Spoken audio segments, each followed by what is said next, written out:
पंतप्रधान मोदी उद्या मुंबई दौऱ्यावर आरबीआयच्या 90व्या वर्धापन दिनानिमित्त आयोजित विशेष कार्यक्रमाला मोदी हजेरी लावणार। ठाकरे गटाचे नेते दिलीप माने यांचा आज काँग्रेसमध्ये प्रवेश। मुंबईतील टिळक भवनामध्ये काँग्रेस प्रदेशाध्यक्ष नाना पटोले यांच्या हस्ते माने यांचा पक्षप्रवेश होणार। निवडणूक आयोगानं गडचिरोलीसह राज्यामधील 394 मतदान ई केंद्र अतिसंवेदनशील घोषित केली। गडचिरोलीमध्ये ईव्हीएम मशीनच्या सुरक्षेवर अधिक भर देण्यात येणार।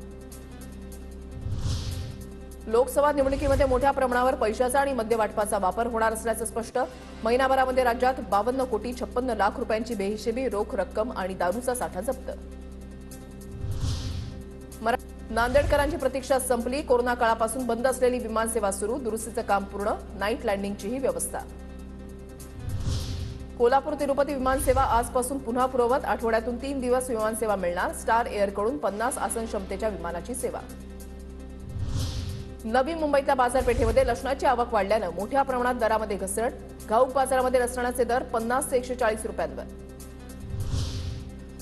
यंदाच्या उन्हाळ्यामध्ये राज्यभर पुरेसा रक्तसाठा। राज्यभरात फेब्रुवारीमध्ये 847 रक्तदान शिबिरं घेतल्यानं तुर्तास राज्यामध्ये रक्ताचा पुरेसा साठा उपलब्ध।